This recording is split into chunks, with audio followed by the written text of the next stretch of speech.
Hello everyone, this is zero chemistry. I hope आप लोग बढ़िया होंगे, अच्छी तैयारी चल रही होगी आपकी। तो हम लोग यहाँ पर बायो का सिलेबस डिस्कस कर रहे थे, आपके जो एग्ज़ाम है उत्तराखंड स्केलर का। यहाँ पर आज एक टॉपिक, छोटा सा 5 या 10 मिनट का टॉपिक आपके पास रहने वाला है, ऊर्जा का स्रोत। यहाँ पर ऊर्जा के सोर्सेज ऑफ एनर्जी पढ़ने वाले हैं, जिसमें आपको क्या दिया गया है यहाँ पर, पारंपरिक और गैर पारंपरिक ऊर्जा के स्रोत दिए गए। तो इसमें पारंपरिक गैर पारंपरिक से बढ़कर भी थोड़ी और चीज़ें हम यहाँ पर डिस्कस करने की कोशिश करेंगे। ईंधन वगैरह में इसमें हम डिस्कस कर लेंगे, ठीक है। जो फ्यूल होता है उसको भी इसमें डिस्कस करेंगे। सबसे पहले यही समझ लेते हैं कि पारंपरिक और गैर पारंपरिक, जिसको हम परंपरागत और गैर परंपरागत भी कहते हैं, ठीक है। इसको हम कहेंगे इंग्लिश में कन्वेंशनल कन्वेंशनल सोर्स, और यहाँ पर हम कहेंगे इसको non conventional sources of energy कहेंगे, ठीक है। हिंदी इंग्लिश दोनों ही हो रहा है, तो कृपया यहाँ पर मांग ना करें कि इंग्लिश में भी बनाओ वीडियो, ठीक है। इसी में मैं बता देता हूँ आपको। तो परंपरागत को कन्वेंशनल सोर्स ऑफ एनर्जी भी कहते हैं। नॉन, यहाँ पर कन्वेंशनल यानी कि गैर परंपरागत ऊर्जा के स्रोत क्या होते हैं। परंपरागत की बात करेंगे तो जिसको हम लंबे समय से यूज करते हुए आ रहे हैं। देखो, कोयला जलाते हुए आ रहे हैं हम बरसों से, जब से पैदा हुए हैं तब से कोयला जल रहा है, ठीक है। तब से पेट्रोल यूज करते हुए आ रहे हैं। तो ये सब चीज़ें क्या हैं, ये आपके पास परंपरागत ऊर्जा के स्रोत है, कन्वेंशनल सोर्सेज ऑफ एनर्जी है। इसमें कुछ हमको ज़्यादा देखना नहीं है, सीधा डायरेक्टली याद कर लेना है। जैसे कोयला हो गया, पेट्रोलियम हो गया, नेचुरल गैस, प्राकृतिक गैस हो गए, तो ये काफ़ी टाइम से हम यूज़ करते आ रहे हैं, एक लंबे समय से यूज़ करते आ रहे हैं। तो ये परंपरागत ऊर्जा के स्रोत हो चुके हैं, हमारे पास कन्वेंशनल सोर्सेज ऑफ एनर्जी है। इसी में हमारे पास एक और आता है हाइड्रो पावर। क्या आता है? हाइड्रो पावर आता है। नोट्स तैयार कर लेना, जो जो चीज़ें मैं बता रहा हूँ, ज़्यादा चीज़ें मैं यहाँ पर बता नहीं रहा हूँ, बिल्कुल शॉर्ट में चीज़ आपको बता रहा हूँ, ताकि आपका टाइम भी वेस्ट ना हो और आपके यहाँ पर ज़्यादा से ज़्यादा मार्क्स एग्जाम में अटेन हो सकें। यहाँ पर बात करें हाइड्रो पावर, जिसको कि हम जल ऊर्जा कहने वाले हैं, ठीक है। आपने देखे होंगे डैम वगैरह बनाते हैं ना हम, ठीक है। तो डैम बांध वगैरह बना रहे हैं, तो वहाँ से क्या, वहाँ से एनर्जी बनाई जाती है, बिजली बनाई जाती है। तो वो क्या हो गया, हाइड्रो पावर हो गया। हाइड्रो पावर एक ऐसी एनर्जी है जो कि हमारे पास क्या होती है, अभी देखेंगे हम, नवीकरणीय ऊर्जा होती है। बट ये किसके साथ है हमारे पास यहाँ पर, परंपरागत ऊर्जा के स्रोत हैं। परंपरागत जनरली हमारे पास कैसे होते हैं, कोयला, पेट्रोलियम, प्राकृतिक गैस, जो कि एक दिन खत्म हो जाएंगे, जो कि एक दिन क्या हो जाएंगे, खत्म हो जाएंगे। बट यहाँ पर इनके साथ एक और कौन है, हाइड्रो पावर है। ये खत्म नहीं होगा, जब तक जल है तब तक हम बिजली बनाते रहेंगे, ठीक है। तो ध्यान रखेंगे, परंपरागत में कौन आएंगे, वो जो हम काफ़ी लंबे समय से यूज करते हुए आ रहे हैं। और गैर परंपरागत में कौन आ जाएंगे, जिसको कि हम अब यूज कर रहे हैं इन दी प्लेस ऑफ परंपरागत, जो हमारे पास कन्वेंशनल सोर्सेस है उनकी जगह में अब यूज करने की कोशिश करें, क्योंकि एक दिन तो ये खत्म हो जाएंगे। जब एक दिन खत्म हो जाएंगे तब हमें कुछ यहाँ पर तरीके ढूंढने होंगे। तो अब हम नए नए तरीके ढूंढ रहे हैं, क्या करने के लिए, यहाँ पर एनर्जी बनाने के लिए। तो यहाँ पर कैसे आ जाता है आपके पास, जैसे सौर ऊर्जा, उसका रिप्लेसमेंट हो जाएगा, पवन ऊर्जा इसका रिप्लेसमेंट हो जाएगा, ज्वारीय ऊर्जा, आपने सुना होगा ज्वार आता है कहाँ पर, टाइड्स आते हैं कहाँ पर, ये समुंदर में, तो उससे भी एनर्जी बनाने का काम किया जाता है। तो ये आपके पास क्या हो जाएगा यहाँ पर, परंपरागत ऊर्जा के स्रोत हो जाएंगे, जो कि हम अब क्या कर रहे हैं, किसको रिप्लेस करने के लिए कर रहे हैं, परंपरागत ऊर्जा के स्रोतों को रिप्लेस करने के लिए कर रहे हैं, ठीक है। तो ध्यान रखेंगे इसको, ये इंपॉर्टेंट पॉइंट यहाँ पर आ जाएगा। हाइड्रो पावर जो है, जल ऊर्जा, किस में आता है, परंपरागत में आता है। हम सोचेंगे कि गैर परंपरागत में आएगा, बट नहीं, ये परंपरागत में आएगा, क्योंकि परंपरागत की डेफिनेशन क्या है, कि जो हम काफ़ी लंबे समय से यूज करते हुए आ रहे हैं, ओके। तो ये बात आप लोगों को ध्यान में रखनी है।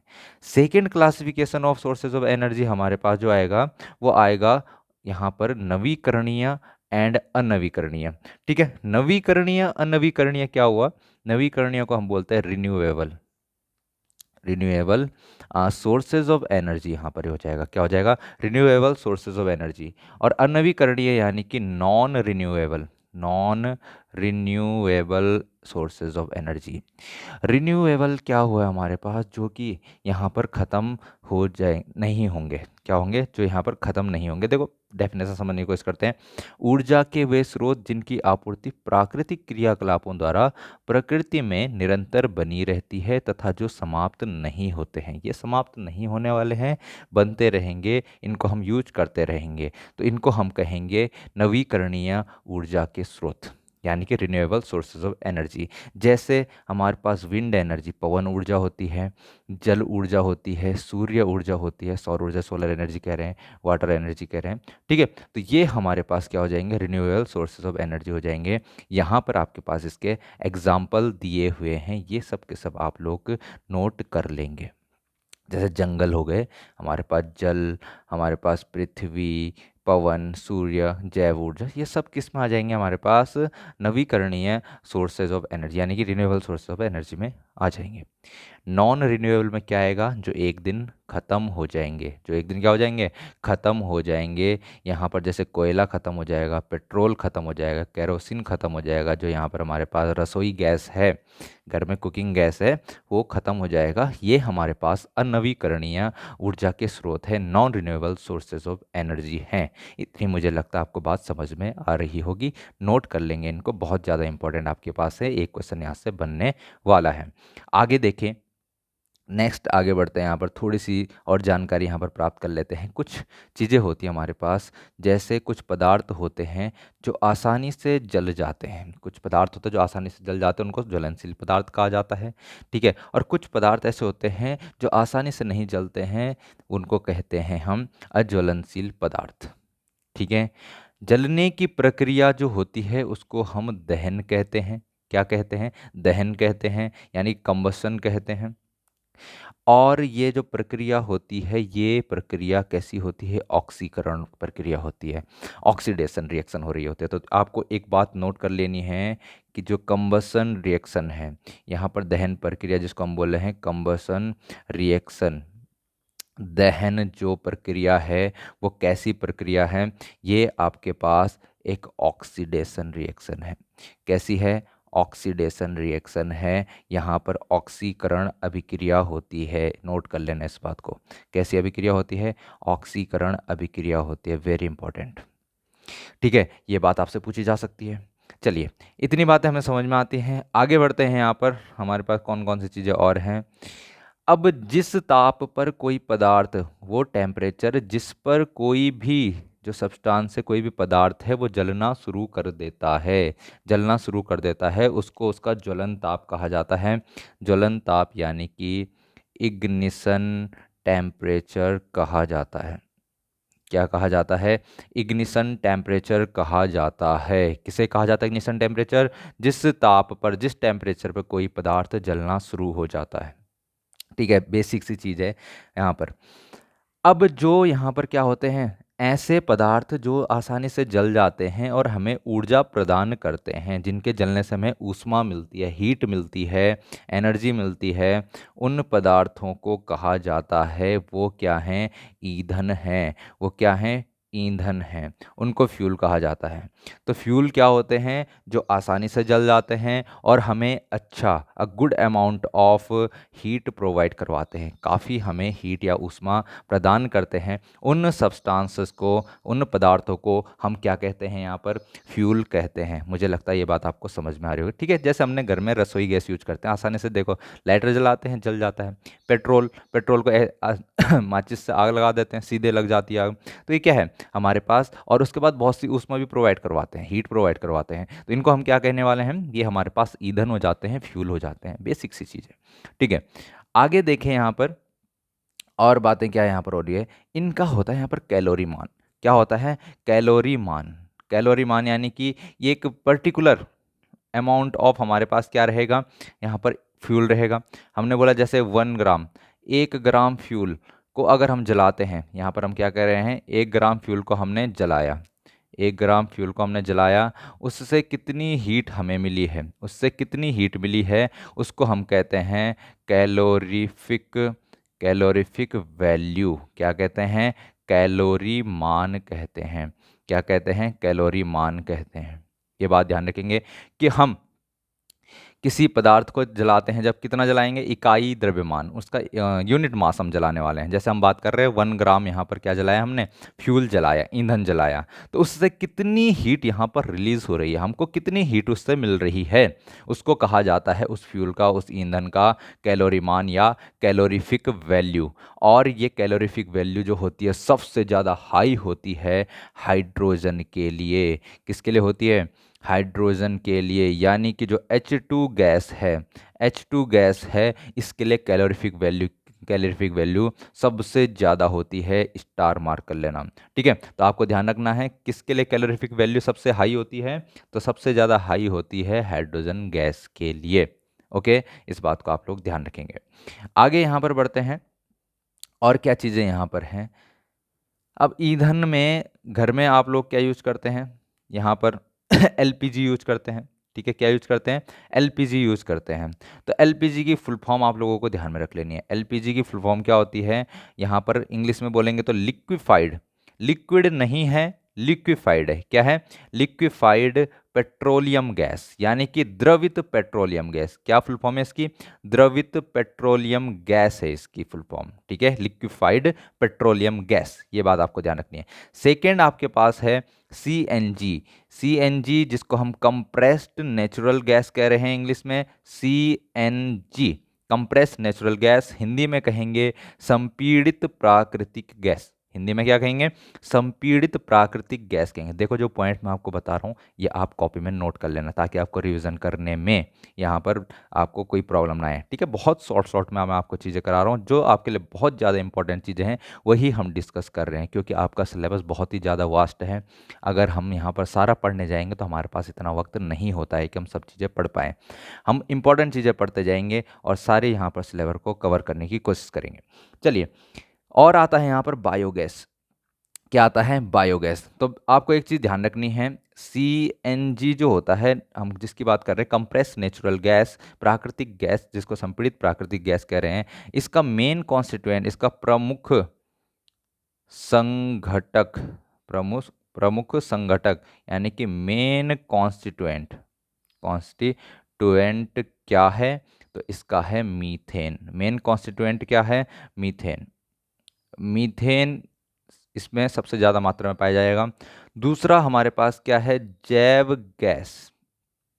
जैव गैस जिसको हम बायोगैस कह रहे हैं, बायोगैस का भी प्रमुख संघटक, मेन कॉन्स्टिट्यूएंट कौन है, मीथेन है। कौन है, मीथेन है। मीथेन को क्या कहा जाता है, CH4, यानी कि CH4 आप लोगों को ध्यान में रख लेना है।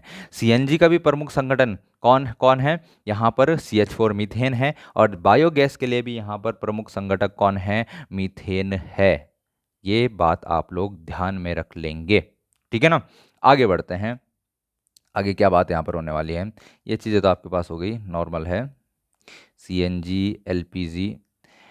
अभी अगर मैं बात करूँ सीएनजी और पेट्रोल में से कौन ज़्यादा अच्छा, तो आप लोगों को ध्यान में रखना है सीएनजी ज़्यादा अच्छा होता है, अ गुड फ्यूल।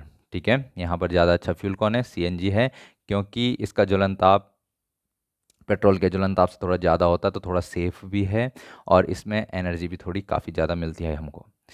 अब आते हैं यहाँ पर ईंधन में, जीवाश्म ईंधन। क्या आता है, जीवाश्म ईंधन। जीवाश्म ईंधन मतलब फॉसिल फ्यूल्स इनको इंग्लिश में कहा जाता है। क्या कहा जाता है, फॉसिल फ्यूल्स इनको इंग्लिश में कहा जाता है। ये क्या होते हैं, तो आप लोगों को पता है करोड़ों वर्ष पहले इस धरती पे पेड़ पौधे, जमीन पर क्या क्या थे, और चीज़ें, जीव जंतु थे, वो लोग मरे, वो सब चीज़ें मरे और ज़मीन के भीतर धंस गए। ठीक है, दब गए। करोड़ों वर्ष तक उन पे यहाँ पर हाई टेम्परेचर प्रेशर की मार पड़ती रही, और वो कन्वर्ट हो गए। किस चीज़ में कन्वर्ट हो गए, तो यहाँ पर फ्यूल्स में कन्वर्ट हो गए। जैसे कौन है, कोयला, पेट्रोलियम, प्राकृतिक गैस। तो ये किसके अंदर मिले हमको, धरती के अंदर मिले। अवशेष हैं ये किस चीज़ के, वनस्पति और जंतुओं के यहाँ पर क्या हैं, अवशेष हैं। इन्हीं को हम क्या कहते हैं, जो अवशेष होते हैं उनको जीवाश्म कहते हैं। तो इसी वजह से इनको हम क्या कह रहे हैं, जीवाश्म ईंधन कह रहे हैं। तो आपसे क्वेश्चन पूछ लिया जाएगा, निम्नलिखित में से कौन जीवाश्म ईंधन नहीं है, कोयला, पेट्रोलियम, प्राकृतिक गैस और यहाँ पर बायोगैस दे देगा, तो आप लोगों को ध्यान में रखना, जो बायोगैस है वो क्या नहीं है, जीवाश्म ईंधन नहीं है। ठीक है, आसानी से कर लेंगे। देखो, जैसे पृथ्वी के भीतर कालांतर में जीव अवशेषों से बने ईंधन जीवाश्म ईंधन कहलाते हैं। ये चीज़ अगर आप लोग नोट करना चाहते हैं तो नोट कर सकते हैं, इसमें कोई आपको दिक्कत नहीं होने वाली है। आगे बढ़ते हैं। जैसे यहाँ पर और क्या कहा इसने, पेट्रोलियम से प्राप्त विभिन्न ईंधन जैसे एलपीजी, पेट्रोल, केरोसिन, केरोसिन मिट्टी का तेल कहते हैं केरोसिन, ये जीवाश्म ईंधन की श्रेणी में आते हैं। ओके, और आगे देखें इसमें कुछ है, अगर कुछ होगा तो उसको डिस्कस कर लेते हैं। अब ये तो हमारे पास कौन से हो गए, जीवाश्म ईंधन हो गए। अब नए ऊर्जा के स्रोत कौन कौन से हमारे पास, सौर ऊर्जा। सौर ऊर्जा, सौर ऊर्जा कहाँ से मिलती है, तो सूर्य से मिलती है। कैसा है, नवीकरणीय ऊर्जा का स्रोत है, यानी कि रिन्यूएबल सोर्स ऑफ एनर्जी है। यहाँ पर सौर ऊर्जा कैसे प्राप्त होती है, तो सूर्य पे एक अभिक्रिया हो रही होती है। यहाँ पर क्या होता है, हाइड्रोजन